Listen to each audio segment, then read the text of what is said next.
Hello everyone, स्वागत है आप सभी का आपके अपने चैनल गुजर बुक पर। तो इस श्रृंखला में हम डिस्कस कर रहे थे यूपी ट्रिपल एससी की आगामी परीक्षा पेट के प्रैक्टिस सेट्स का। इसी क्रम में सेट नंबर 9 आप सभी के सामने है। तो क्वेश्चंस को शुरू करते हैं। चलते हैं क्वेश्चन नंबर 1 पर।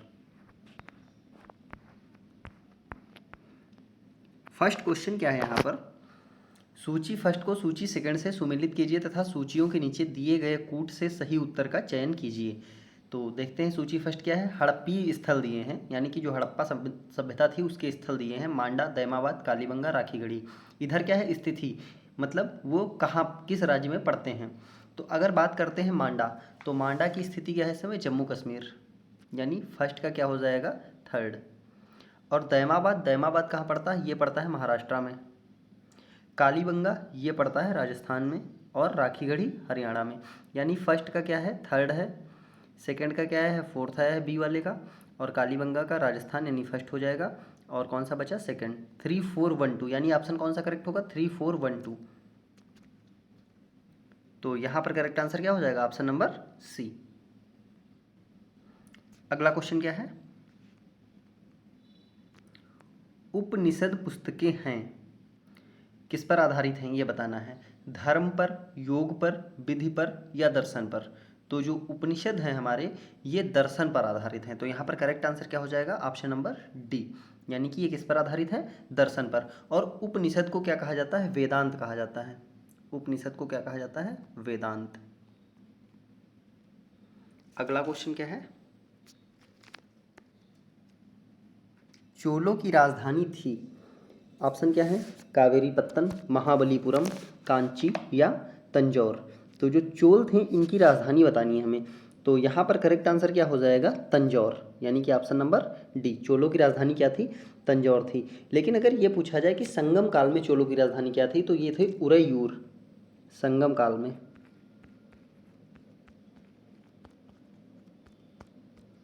उरैयूर पूछा गया है ये भी क्वेश्चन कि संगम काल में चोलों की राजधानी क्या थी? उरैयूर। और ऐसे अगर पूछा जाएगा कि चोलों की राजधानी क्या थी, तो तंजौर। अगला क्वेश्चन क्या है?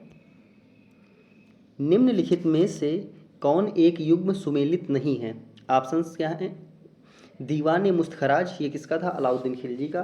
दीवान अमीर कोही ये मोहम्मद तुगलक का। दीवान ए खैरात फिरोज तुगलक का। और दीवान ए रियासत बलवन का। तो अगर यहाँ पर बात करते हैं दीवान ए मुस्तखराज, तो ये अलाउद्दीन खिलजी का था, सही है। और ये किससे संबंधित था? राजस्व विभाग। दीवान ए मुस्तखराज किससे संबंधित था? राजस्व विभाग। फिर बात करते हैं दीवान ए अमीर कोही, ये किसका था? मोहम्मद तुगलक का था, बिल्कुल सही है ये भी। और ये किसके लिए जाना जाता था? ये कृषि विभाग था, कृषि। दीवान ए अमीर कोही। फिर आता है फिरोज तुगलक का दीवान ए खैरात, ये किसका था? दान विभाग था, दान विभाग। तो ये भी सही है। लेकिन हमें बताना है कौन सुमेलित नहीं, तो कौन सा बचा? बलवन, यानी यही क्या है? सुमेलित नहीं है। क्योंकि जो दीवान ए रियासत था ये भी किसका था? अलाउद्दीन खिलजी का था। और ये किससे संबंधित था? बाजार नियंत्रण। दीवान ए रियासत किससे संबंधित था? बाजार नियंत्रण। और ये था किसका? अलाउद्दीन खिलजी का। अगला क्वेश्चन क्या है? निम्न यूरोपीय शक्तियों ने भारतीय व्यापार में समय समय पर प्रवेश किया, कौन कौन सी हैं? अंग्रेज, डच, फ्रांसीसी, पुर्तगाली। निम्न कूट में से उनके प्रवेश का सही तिथिक्रम निर्धारित कीजिए, मतलब पहले कौन आया उसके बाद कौन आया। तो अंग्रेज, डच, फ्रांसीसी, पुर्तगाली। अगर इनमें से मैं सबसे पहले बात करूं तो सबसे पहले आए थे पुर्तगाली, यानी ये क्या हो जाएंगे? नंबर फर्स्ट हो जाएंगे। पुर्तगाली के बाद कौन आए थे? आए थे डच। डच के बाद कौन आए थे? अंग्रेज आए थे। फिर आए थे फ्रांसीसी। यानी कौन सा क्रम सही होगा? 4 2 1 3। 4 2 1 3, यानी कि ऑप्शन नंबर बी हो जाएगा यहाँ पर। सबसे पहले पुर्तगाली, फिर डच, फिर अंग्रेज, फिर फ्रांसीसी। अगला क्वेश्चन क्या है? 1857 के स्वाधीनता संग्राम का प्रतीक था, तो ऑप्शंस क्या हैं? कमल और रोटी, बाज, रूमाल, दो तलवारें। तो जो 1857 का स्वाधीनता संग्राम था इसका प्रतीक चिन्ह क्या था? तो प्रतीक चिन्ह था कमल और रोटी, कमल का फूल और रोटी, यानी कि ऑप्शन नंबर ए। और इसके नेतृत्वकर्ता किसको बनाया गया था? बहादुर शाह जफर द्वितीय को। अगला क्वेश्चन क्या है? सूची फर्स्ट को सूची सेकंड से सुमेलित कीजिए और सूचियों के नीचे दिए हुए कूट का प्रयोग करते हुए सही उत्तर चयन कीजिए। तो सूची फर्स्ट में क्या दिया हुआ है? अभिनव भारत अनुशीलन समिति, गदर पार्टी, स्वराज पार्टी।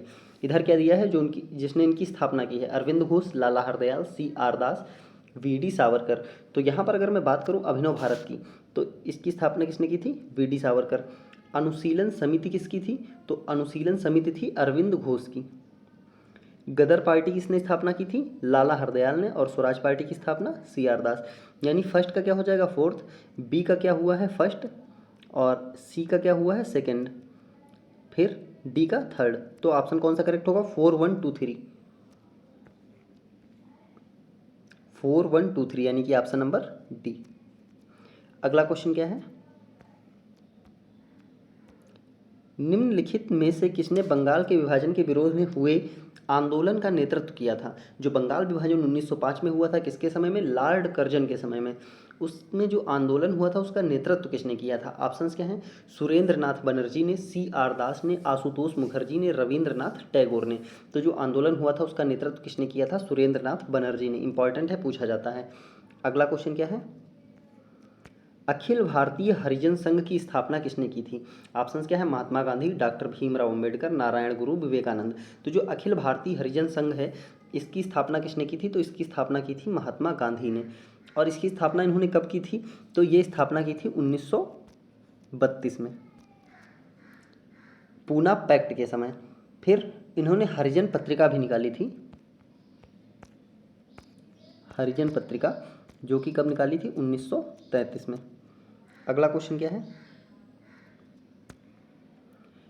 निम्नलिखित में से किस अधिनियम के द्वारा अंग्रेजों ने भारत में सर्वप्रथम परोक्ष निर्वाचन प्रणाली की शुरुआत की? प्रत्यक्ष नहीं, परोक्ष। ऑप्शन क्या है? 1909, 1861, 1867, 1892। तो यहाँ पर करेक्ट आंसर क्या हो जाएगा? 1892। जो 1892 का अधिनियम आया था इसके द्वारा सर्वप्रथम परोक्ष निर्वाचन प्रणाली शुरू की गई थी। अगला क्वेश्चन क्या है? संसार का सबसे बड़ा द्वीप है, ऑप्शंस क्या है? बोर्नियो, ग्रीनलैंड, मेडागास्कर या न्यू गिनी। तो संसार का सबसे बड़ा द्वीप कौन सा हो जाएगा? ये है, हो जाएगा ग्रीनलैंड, जो कि किस देश के अंडर में आता है? डेनमार्क। इस पर किसका अधिकार है? डेनमार्क का। ये भी क्वेश्चन पूछा जाता है कि ग्रीनलैंड पर किसका अधिकार है? डेनमार्क का। अगर बात कर लें यहीं पर दूसरा सबसे बड़ा द्वीप कौन सा है, ये भी पूछा जा सकता है कि दूसरा सबसे बड़ा, तो सेकंड सबसे बड़ा कौन सा है? बोर्नियो। अगला क्वेश्चन क्या है? विश्व की सर्वाधिक लंबी पर्वत श्रृंखला है, ऑप्शन क्या है? Himalaya, Andes, Rockies, Alps. तो सबसे लंबी पर्वत श्रृंखला कौन सी हो जाएगी? ये है आपकी एंडीज, यानी कि ऑप्शन नंबर बी। और ये है कहाँ? तो ये है साउथ अमेरिका, यानी दक्षिण अमेरिका, साउथ अमेरिका। अगला क्वेश्चन क्या है? सूची 1 को सूची 2 से सुमेलित करना है। तो सूची 1 क्या है? उकाई, पतरारू, पेंच, डाभोल। झारखंड, गुजरात, महाराष्ट्र, मध्य प्रदेश। तो मतलब ये जो हैं ये परियोजनाएं ये किस राज्य में स्थित हैं? तो अगर बात करते हैं उकाई की, तो उकाई कहाँ पर है? ये है गुजरात में, यानी कि ए का क्या हो जाएगा? 2 हो जाएगा। फिर अगर बात करते हैं कि पतरातू, ये कहाँ पड़ती है? ये पड़ती है झारखंड में, यानी क्या हो जाएगा? फर्स्ट हो जाएगा। पेंच, पेंच पड़ती है आपकी मध्य प्रदेश में, यानी हो जाएगा फोर्थ। और डाभोल कहाँ पड़ती है? ये पड़ती है महाराष्ट्र में, यानी हो जाएगा थर्ड। उकाई गुजरात में है, पतरातू झारखंड में है, पेंच मध्य प्रदेश में और डाभोल महाराष्ट्र में। तो ऑप्शन कौन सा करेक्ट होगा? 2143, 2143 यानी कि ऑप्शन नंबर बी। अगला क्वेश्चन क्या है? यहाँ पर भी क्या है? सूची दी गई है। सूची फर्स्ट को सूची 2 का सुमेल कीजिए तथा सूचियों के नीचे दिए गए कूट से सही उत्तर चुनिए। इधर परियोजना है, इधर नदी का नाम है भाखड़ा। तो भाखड़ा परियोजना किस नदी पर है? भाखड़ा पड़ती है सतलज पर। हीराकुंड, हीराकुंड कहाँ है? महानदी। इडुक्की, इडुक्की पड़ती है पेरियार, और पेरियार कहाँ है? केरल। नागार्जुन सागर ये किस पे बना है? कृष्णा पे। तो भाखड़ा किस पे? सतलज, यानी 4। हीराकुंड महानदी थर्ड, इडुक्की पेरियार सेकंड, और नागार्जुन सागर कृष्णा यानी कि फर्स्ट। 4321 कौन सा ऑप्शन करेक्ट होगा? 4321। तो 4321 कौन सा है? 4321 यानी कि ऑप्शन नंबर बी। अगला क्वेश्चन क्या है? सूची फर्स्ट को सूची सेकंड के साथ इसमें भी क्या करना है? मिलाना है। एक तरफ क्या दिया है? पर्वतीय दर्रा, दूसरी तरफ राज्य। तो बुमला दर्रा की अगर बात करते हैं तो बुमला दर्रा कहाँ पड़ता है? ये पड़ता है हमारा अरुणाचल में। जेलिपला, जेलिपला पड़ता है सिक्किम में। मुलिंगला दर्रा ये उत्तराखंड में पड़ता है। और सिपकीला कहाँ है? हिमाचल प्रदेश में। हिमाचल प्रदेश, हिमाचल प्रदेश का एक और बहुत फेमस है बाड़ालाचा। सिपकीला और बाड़ालाचा दोनों कहाँ हैं? हिमाचल प्रदेश। तो यहाँ पर ए का फर्स्ट हो गया, जेलिपला सिक्किम में यानी थर्ड हो गया, मुलिंगला कहाँ है, उत्तराखंड यानी फोर्थ हो गया, और सिपकीला कहाँ है, हिमाचल प्रदेश यानी 2 हो गया। तो ऑप्शन कौन सा करेक्ट होगा, 1342, 1342 यानी कि ऑप्शन नंबर बी करेक्ट हो जाएगा इसका भी। अगला क्वेश्चन क्या है, 1991 में नई आर्थिक नीति में अपनाई गई मुख्य रणनीति क्या थी। ऑप्शंस क्या है, उदारीकरण, निजीकरण, वैश्वीकरण, उपयुक्त सभी। तो जो 1991 में नई आर्थिक नीति आई थी उसमें उदारीकरण को भी अपनाया गया था, निजीकरण को भी अपनाया गया था और वैश्वीकरण को भी, यानी कि कौन सा ऑप्शन करेक्ट हो जाएगा, उपयुक्त सभी। अगला क्वेश्चन क्या है, ऑपरेशन फ्लड का संबंध निम्नांकित में से है। बाढ़ को रोकना, दुग्ध उत्पादन, असम के उग्रवादियों के विरुद्ध संघर्ष, कर चोरी के खिलाफ छापा। तो अगर बात करते हैं ऑपरेशन फ्लड की तो ये किससे संबंधित है, ये है दुग्ध उत्पादन से, यानी करेक्ट आंसर क्या हो जाएगा, ऑप्शन नंबर बी। अगला क्वेश्चन क्या है, भिलाई स्टील संयंत्र एक है सार्वजनिक, निजी, सहकारी, सार्वजनिक निजी संयुक्त। तो जो भिलाई है ये कैसा उपक्रम है, ये सार्वजनिक है और किसकी सहायता से ये बनाया गया था, तो ये बनाया गया था रूस की सहायता से। और भिलाई कहाँ पड़ता है, छत्तीसगढ़ में पड़ जाता है, छत्तीसगढ़। ये भी इंपॉर्टेंट है कि भिलाई किस राज्य में स्थित है, छत्तीसगढ़ में किसकी सहायता से बनाया गया था, रूस की सहायता से। अगला क्वेश्चन क्या है, मेक इन इंडिया कार्यक्रम का लोगो क्या है, शेर, हाथी, चीता, कंगारू। तो यहाँ पर करेक्ट आंसर क्या हो जाएगा, मेक इन इंडिया है तो उसके लोगो में क्या बना हुआ है, उसके लोगो में बना हुआ है शेर, यानी कि ऑप्शन नंबर ए। और ये स्टार्ट कब हुआ था, 25 सितंबर 2014।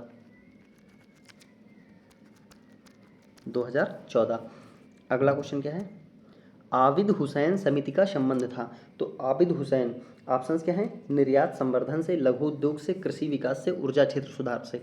तो आबिद हुसैन समिति किस लिए बनाई गई थी, ये लघु उद्योग से संबंधित थी, यानी ऑप्शन कौन सा सही हो जाएगा, ऑप्शन नंबर बी। ठीक है, और ये कब बनाई गई थी, 1995 में, 1995 में गठन हुआ था। और इसने अपनी रिपोर्ट कब दी थी, 2 साल बाद, यानी कि 1997 में क्या दी थी, रिपोर्ट दी थी अपनी। 1995 में आबिद हुसैन समिति का गठन हुआ था और 1997 में इन्होंने अपनी रिपोर्ट दी थी। अगला क्वेश्चन क्या है, ग्राम पंचायतों के निर्वाचित प्रतिनिधियों का कार्यकाल कितना होता है, यानी जो ग्राम पंचायत है इसमें जो प्रतिनिधित्व निर्वाचित होते हैं उनका कार्यकाल कितना होता है, ये बताना है हमें। तो यहाँ पर ऑप्शंस क्या हैं, 3 वर्ष, 5 वर्ष, 4 वर्ष। तो इसका करेक्ट आंसर क्या हो जाएगा, 5 वर्ष होता है, यानी कि ऑप्शन नंबर बी। अगला क्वेश्चन क्या है, वर्ष 2000 में निम्न में से किस राज्य का गठन नहीं हुआ था, झारखंड, उत्तराखंड, तेलंगाना, छत्तीसगढ़। तो 2000 में 3 नए राज्यों का गठन हुआ था, कौन कौन से, झारखंड था, उत्तराखंड था और छत्तीसगढ़ था। 1 नवंबर सबसे पहले हुआ था छत्तीसगढ़, 1 नवंबर 2000। फिर यह आया उत्तराखंड 9 नवंबर 2000 और झारखंड 15 नवंबर। ये डेट्स पूछी जाती हैं कि कौन सा पहले हुआ था। 1 नवंबर को छत्तीसगढ़, 9 नवंबर को उत्तराखंड और 15 नवंबर को झारखंड। इसको CUJ ऐसे याद कर सकते हो, छत्तीसगढ़, उत्तराखंड, झारखंड। 1 नवंबर, 9 नवंबर, 15 नवंबर। तो किसकी स्थापना नहीं हुई थी, तेलंगाना की नहीं हुई थी, क्योंकि इसकी स्थापना कब हुई थी, 2014, जून 2014। अगला क्वेश्चन क्या है, किसी भारतीय राज्य की प्रथम महिला राज्यपाल कौन थी। ऑप्शंस क्या हैं, सुचेता कृपलानी, पद्मजा नायडू, तारकेश्वर सिन्हा, सरोजनी नायडू। तो पहली महिला राज्यपाल कौन थी, सरोजनी नायडू। और ये कहाँ की बनी थी, उत्तर प्रदेश की। जो महिला मुख्यमंत्री बनी थी वो भी पहली उत्तर प्रदेश की थी, कौन थी, सुचेता कृपलानी। और जो राज्यपाल बनी थी ये भी उत्तर प्रदेश की ही बनी थी। अगला क्वेश्चन क्या है, राष्ट्रपति पद में रिक्ति की स्थिति में उपराष्ट्रपति अधिकतम कितनी अवधि के लिए राष्ट्रपति के तौर पर कार्य कर सकता है। ऑप्शंस क्या हैं, 3 महीने, 6 महीने, 1 वर्ष, 2 वर्ष। तो इसका करेक्ट आंसर क्या हो जाएगा, 6 महीने, क्योंकि जो आर्टिकल हमारा 62 है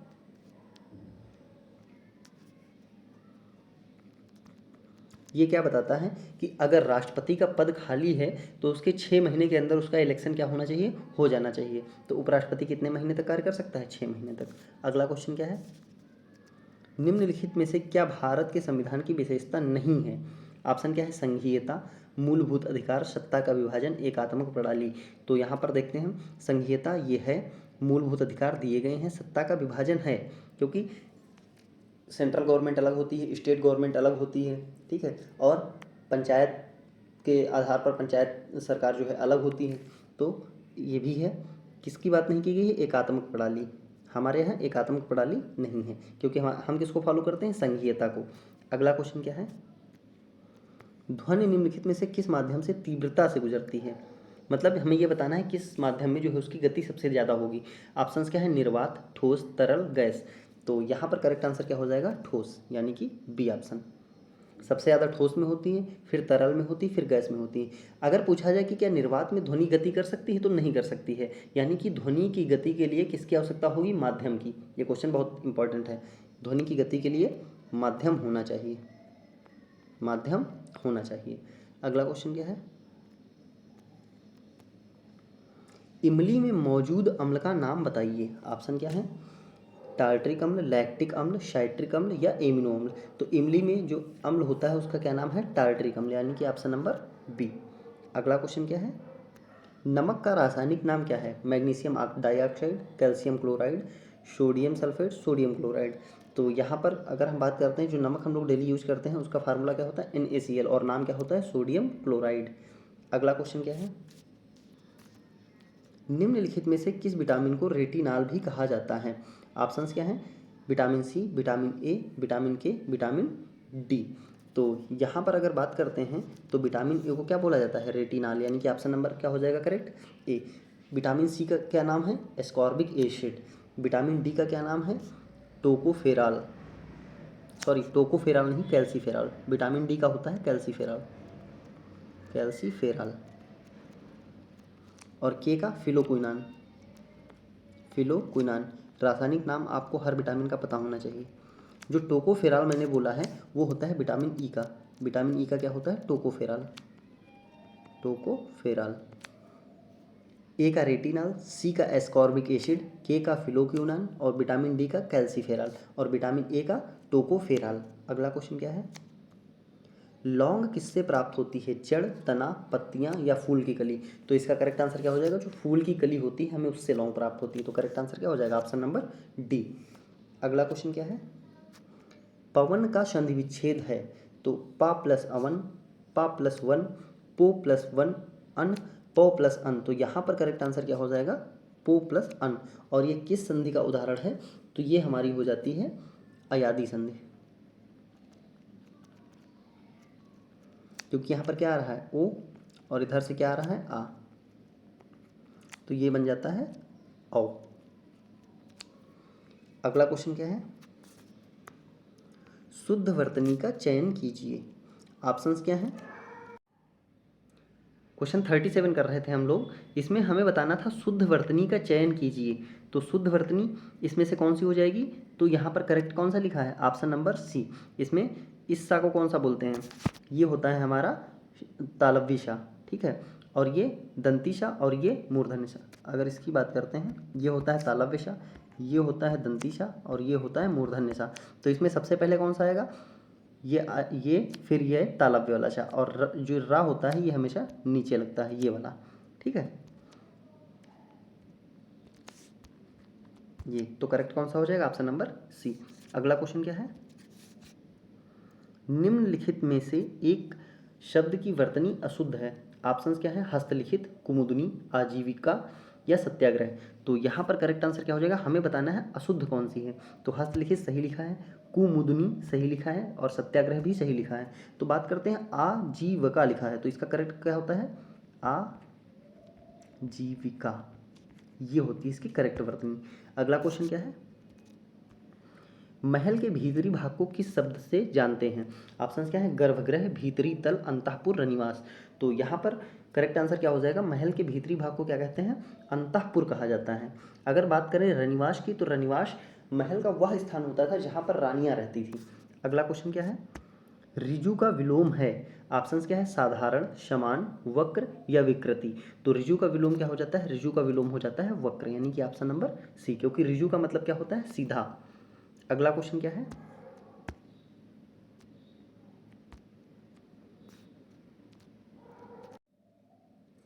जून 2022 कौन भारतीय प्रेस परिषद की पहली महिला अध्यक्ष बनी है? ऑप्शंस क्या हैं? न्यायमूर्ति इंदु मल्होत्रा, न्यायमूर्ति सुधा मिश्रा, न्यायमूर्ति रंजना प्रकाश देसाई, न्यायमूर्ति गीता मित्तल। तो यहाँ पर अगर बात करते हैं कि 2022 में जो भारतीय प्रेस परिषद है, प्रेस काउंसिल ऑफ इंडिया, इसकी नई महिला अध्यक्ष बनाई गई हैं न्यायमूर्ति रंजना प्रकाश देसाई, यानी करेक्ट आंसर क्या हो जाएगा, ऑप्शन नंबर सी। अगर ये बात करते हैं कि इसके प्रथम अध्यक्ष कौन थे, भारतीय प्रेस परिषद जो है इसके प्रथम अध्यक्ष कौन थे फर्स्ट नंबर पे, तो वो थे जे.आर. मुधोलकर, जे.आर. मुधोलकर। ये भी आपसे पूछा जा सकता है। अगला क्वेश्चन क्या है, किस भारतीय प्रौद्योगिकी संस्थान द्वारा भारत में जल की समस्या को हल करने के लिए एक्वामैप नामक एक नए अंतर अनुशासनात्मक जल प्रबंधन और नीति केंद्र की स्थापना की गई है। किसकी बात की जा रही है, एक्वामैप। अगर ये पूछ लिया जाए एक्वामैप क्या है, तो ये एक ऐप है, इसके द्वारा क्या जाए अंतर अनुशासनात्मक जल प्रबंधन और नीति केंद्र। ठीक, तो ये किस आईआईटी ने स्थापित किया है, ऑप्शन क्या है, IIT Madras, IIT Delhi, IIT Kharagpur, IIT Bengaluru. तो यहाँ पर करेक्ट आंसर क्या हो जाएगा, आईआईटी मद्रास, यानी कि ऑप्शन नंबर ए। अगला क्वेश्चन क्या है, भारत का पहला ग्राफीन नवाचार केंद्र किस राज्य में स्थापित किया जाएगा।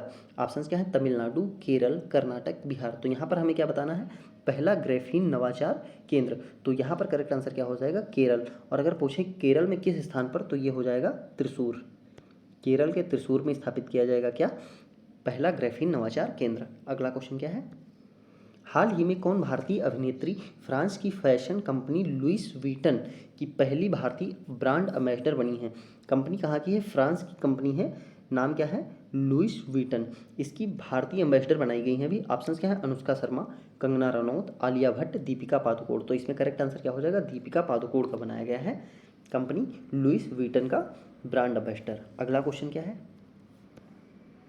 किस शहर में भारत का पहला बायोगैस से चलने वाला ईवी चार्जिंग स्टेशन शुरू किया गया है। ईवी मतलब electrical vehicle charging station. Options क्या है, गुरुग्राम, बेंगलुरु, मुंबई, चेन्नई।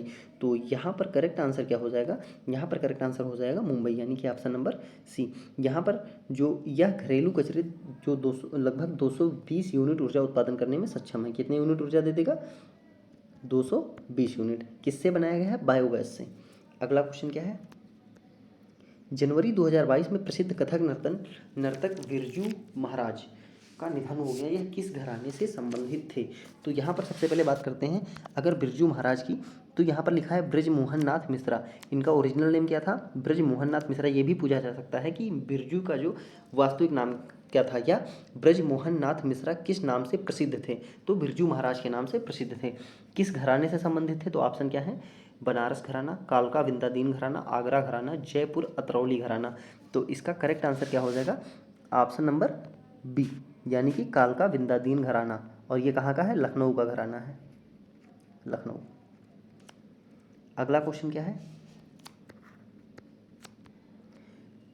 मार्च 2022 को केंद्रीय जल शक्ति मंत्री गजेंद्र सिंह शेखावत द्वारा विश्व जल दिवस के अवसर पर शुरू किए गए अभियान का क्या नाम है। ऑप्शंस क्या है, सुफलाम 1.0, सुफलाम 2.0, सुजलाम 1.0, सुजलाम 2.0। तो यहाँ पर करेक्ट आंसर क्या हो जाएगा, ऑप्शन नंबर डी, यानी कि सुजलाम 2.0। 22 मार्च 2022 को केंद्रीय जल शक्ति मंत्री कौन है, गजेंद्र सिंह शेखावत है, इनके द्वारा शुरू किया गया सुजलाम 2.0। अगला क्वेश्चन क्या है, जून 2022 में कौन राज्य या केंद्र शासित प्रदेश एक राष्ट्र एक राशन कार्ड योजना लागू करने वाला देश का 36वां राज्य बन गया है।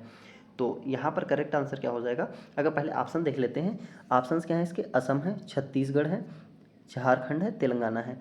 तो यहाँ हाल ही में कौन सा 36वां राज्य बना है, ये बना है असम, जिसने कौन सी योजना लागू की है, one nation one ration card. अगला क्वेश्चन क्या है, फरवरी 2022 में केंद्र सरकार ने ग्रीन हाइड्रोजन या ग्रीन अमोनिया नीति का अनावरण किया। इस नीति के तहत ग्रीन हाइड्रोजन और ग्रीन अमोनिया के उत्पादकों को कितनी अवधि तक अंतर्राज्यीय पारेषण शुल्क से छूट मिलेगी। जो अंतर्राज्यीय जब व्यापार किया जाता है तो उस पर शुल्क लगता है, वो शुल्क नहीं देना पड़ेगा आप ग्रीन हाइड्रोजन या ग्रीन अमोनिया नीति का अगर अपना रहे हैं इसे। तो ऑप्शंस क्या हैं, 10 वर्ष, 15 वर्ष, 20 वर्ष, 25 वर्ष। तो यहाँ पर करेक्ट आंसर क्या हो जाएगा, 25 वर्ष की छूट दी जाएगी इन्हें, यानी कि ऑप्शन नंबर डी। अगला क्वेश्चन क्या है, और इसमें यह भी बोला गया है कि इस नीति के तहत जो 30 जून 2025 से पहले 30 जून 2025 तक जो परियोजनाएं जो लग जाएंगी उनको छूट मिलेगी, यानी 30 जून 2025 के बाद जो लगेंगी उनको कोई छूट नहीं दी जाएगी। अगला क्वेश्चन क्या है, मई 2022 में किस भारतीय पत्रकार को मरणोपरांत पुलित्जर पुरस्कार 2022 प्रदान करने की घोषणा की गई है? ऑप्शन क्या है, राधाकृष्ण, मुरलीधर, सेकंड ऑप्शन दानिश सिद्दीकी, फिर अदनान आबिदी, अमित दवे। तो यहाँ पर अगर बात करते हैं तो करेक्ट आंसर क्या हो जाएगा, दानिश सिद्दीकी। इनको मरणोपरांत क्या दिया गया है, पुलित्जर पुरस्कार दिया गया है। और किस लिए दिया गया है, इनकी मृत्यु कब हुई थी, तालिबान और अफगान सेना का जब संघर्ष चल रहा था तो उस दौरान इन्होंने जो उसको कवरेज दी थी उसी के लिए इनको ये अवार्ड दिया गया है। जब तालिबान और अफगान सेना के बीच जो चल रही थे उसकी कवरेज को कवर करने के लिए इनको क्या दिया गया है, पुलित्जर पुरस्कार। अगला क्वेश्चन क्या है, लोसार उत्सव किस जनजाति के लोगों द्वारा मनाया जाता है? ऑप्शन क्या है, मुंडा, खासी, कोडवा, कोडावा, मोनपा। तो यहाँ पर करेक्ट आंसर क्या हो जाएगा, लोसार उत्सव किस जनजाति द्वारा मनाया जाता है, ये मोनपा जनजाति द्वारा मनाया जाता है। अब आप लोग हमें ये कमेंट में बताएंगे कि जो लोसार उत्सव है किस राज्य में मनाया जाता है। सभी लोग कृपया कमेंट जरूर किया करें अगर कोई क्वेश्चन पूछा जाता है तो ये इस जो लोसार उत्सव है ये किस राज्य में मनाया जाता है, ये आंसर आप लोग देंगे। अगला क्वेश्चन क्या है, लखनऊ की राजधानी है, ऑप्शन क्या है, उत्तराखंड, उत्तर प्रदेश, त्रिपुरा, अरुणाचल प्रदेश। तो लखनऊ उत्तर प्रदेश की राजधानी है, बहुत इजी क्वेश्चन था। अगला क्वेश्चन क्या है, निम्नलिखित में से एमनेस्टी इंटरनेशनल किससे संबंधित है? ऑप्शन क्या है, मानवाधिकार, सांस्कृतिक विरासत संरक्षण, वन संरक्षण, पशु अधिकार। तो जो एमनेस्टी इंटरनेशनल है ये संबंधित है मानवाधिकार से और इसकी स्थापना कब हुई थी, 1961 में। और अगर बात करते हैं कि इसका मुख्यालय कहाँ है तो लंदन में है। 1961 लंदन में स्थापना, और किसके लिए, मानवाधिकार के लिए। अगला क्वेश्चन क्या है, विष्णु शर्मा द्वारा रचित पशुओं पर आधारित नीति कथाओं के प्रसिद्ध संग्रह का क्या नाम है? ऑप्शन क्या है, हितोपदेश, कथासरी सागर, पंचतंत्र या जातक। तो जो विष्णु शर्मा द्वारा रचित कथाएं हैं उसको किस नाम से जाना जाता है, पंचतंत्र नाम से, यानी कि ऑप्शन नंबर सी। अगला क्वेश्चन क्या है, मैड्रिड की राजधानी है, मतलब मैड्रिड किस देश की राजधानी है? ऑप्शन क्या है, Philippines, Maldives, Spain, United kingdom. तो जो मैड्रिड है किसकी राजधानी है, ये स्पेन की है। अगर बात करें मालदीव की तो इसकी राजधानी क्या है, माले। यूके यूनाइटेड किंगडम की क्या है, ब्रिटेन है। फिलीपींस की क्या है, मनीला। राजधानी आप लोग याद करते चलेंगे, एक राजधानी आएगी जरूर पेपर में। मैड्रिड की स्पेन हो गई, मालदीव माले हो गई, यूनाइटेड किंगडम की ब्रिटेन हो गई और फिलीपींस की मनीला। अगला क्वेश्चन क्या है, कर्नाटक के संसदीय सीटों राज्यसभा की संख्या है। तो जो कर्नाटक है वहाँ पर हमें किसकी संख्या बतानी कि राज्यसभा की कितनी सीटें हैं? ऑप्शन क्या है, 12, 16, 18, 31। तो कर्नाटक में राज्यसभा की कितनी सीटें हैं, 12। अब ये तो आपको याद ही करना पड़ेगा। अगला क्वेश्चन क्या है, प्रतिवर्ष अंतर्राष्ट्रीय महिला दिवस कब मनाया जाता है? ऑप्शन क्या है, 1 मार्च, 2 मार्च, 8 मार्च या 20 मार्च। तो यहाँ पर करेक्ट आंसर क्या हो जाएगा, यहाँ पर करेक्ट आंसर हो जाएगा 8 मार्च। अब बात कर लेते हैं कि इसकी थीम क्या थी। अगर मैं यहीं पर ये बोलूँ कि जो अंतर्राष्ट्रीय महिला दिवस था इसकी थीम क्या थी, तो इसकी थीम थी gender equality today for a sustainable tomorrow. Gender equality today for a sustainable tomorrow, यानी कि एक सतत काल के लिए आज लैंगिक समानता। इंग्लिश में थीम याद करना इजी रहता है, gender equality today for a sustainable tomorrow. एक सतत काल के लिए, सतत कल के लिए आज लैंगिक समानता। अगला क्वेश्चन क्या है, बिरसा मुंडा जनजातीय नायक नामक पुस्तक किसने लिखी है? ऑप्शंस क्या है, अनुकृति उपाध्याय, अश्विनी भटनागर, सुभाष चंद्र गर्ग, प्रोफेसर आलोक चक्रवाल। तो यहाँ पर बिरसा मुंडा जनजातीय नायक ये पुस्तक किसने लिखी है, ये लिखी है आलोक चक्रवाल ने, यानी इसका करेक्ट आंसर क्या हो जाएगा, डी। अगला क्वेश्चन क्या है, वर्ष 2021 का world games athlete of the year पुरस्कार किसे दिया गया है? ऑप्शंस क्या हैं, विराट कोहली, PR श्रीजेश, नीरज चोपड़ा, मनप्रीत सिंह। तो यहाँ पर करेक्ट आंसर क्या हो जाएगा, PR श्रीजेश, यानी जो 2021 का world games athlete of the year पुरस्कार मिला है वो किसको मिला है, PR श्रीजेश को। और ये क्या है, भारतीय हॉकी खिलाड़ी हैं ये। हॉकी टीम के क्या थे, ये गोलकीपर थे, गोलकीपर। भारतीय महिला हॉकी खिलाड़ी जो रानी रामपाल हैं, इनके बाद यह पुरस्कार प्राप्त करने वाले PR श्रीजेश क्या हैं, दूसरे भारतीय, यानी हॉकी में और किसे मिल चुका है, रानी रामपाल को। अगला क्वेश्चन क्या है, नोबेल पुरस्कार 2021 के विजेताओं के संबंध में निम्नलिखित विकल्पों में से कौन सा तथ्य सही नहीं है। तो ऑप्शन थोड़ा ध्यान से पढ़ेंगे। अर्थशास्त्र में किसे दिया गया है, David card, Joshua D Angrist और गुइडो W इम्मेंस। तो ये एकदम सही लिखा हुआ है। अर्थशास्त्र में किसे मिला है, डेविड कार्ड को मिला है, जोशुआ डी एंग्रिस्ट को मिला है और गुइडो W इवेंस को मिला है। शांति के लिए मारिया रेशा योम दमित्री मुरातोव, ये भी सही है। साहित्य के लिए किसको मिला है, अब्दुल रज्जाक गुरनाह, ये भी सही है। चिकित्सा बेंजामिन लिस्ट एवं डेविड मैकमिलन, तो ये गलत लिखा है क्योंकि बेंजामिन लिस्ट और डेविड मैकमिलन इनको दिया गया है केमिस्ट्री यानी रसायन विज्ञान।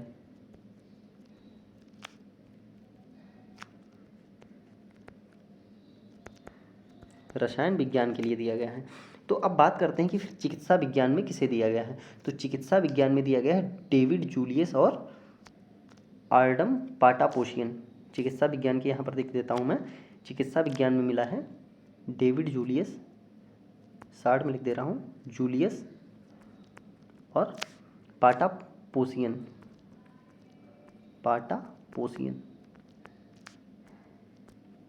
ठीक है।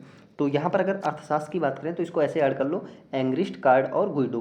अर्थशास्त्र में कौन हो जाएगा, एंग्रिस्ट, कार्ड, गुइडो। शांति के लिए मारिया दामित्री, साहित्य के लिए अब्दुल रज्जाक गुरनाह, चिकित्सा के लिए बेंजामिन मैकमिलन और चिकित्सा विज्ञान के लिए कौन हो जाएगा, जूलियस और पाटापोशियन। बचा फिजिक्स, तो भौतिकी के क्षेत्र में किसे दिया गया है, हैशलमैन, मानवे और पारिशी, इसमें थे 3 लोग थे भौतिकी में। ये कौन से हैं, फिजिक्स के, हैशलमैन, मानवे, पारिशी। अभी ये क्वेश्चन NTPC में पूछा गया था कि फिजिक्स के क्षेत्र में जो है नोबेल किसे नहीं दिया गया है, तो 3 नाम ये थे, एक नाम दूसरा दे दिया गया था। तो इंपॉर्टेंट है, याद कर लेना। अर्थशास्त्र के लिए कार्ड, एंग्रिस्ट, गुइडो और शांति के लिए मारिया दामित्री, साहित्य के लिए अब्दुल रज्जाक गुरनाह, चिकित्सा के लिए जूलियस पाटापोशियन और केमिस्ट्री में बेंजामिन मैकमिलन और फिजिक्स के लिए हैशलमैन, मानवे, पारिशी। तो ये था आज का लास्ट क्वेश्चन। उम्मीद करते हैं सेशन आपको अच्छा लग रहा होगा। अगर वीडियोज़ अच्छे लग रहे हैं तो कृपया इस पर लाइक करें, कमेंट करें और वीडियो को ज़्यादा से ज़्यादा शेयर करें। और जो भी चैनल्स पर नए हैं वो अपकमिंग वीडियोज़ के लिए चैनल को सब्सक्राइब कर लें। धन्यवाद।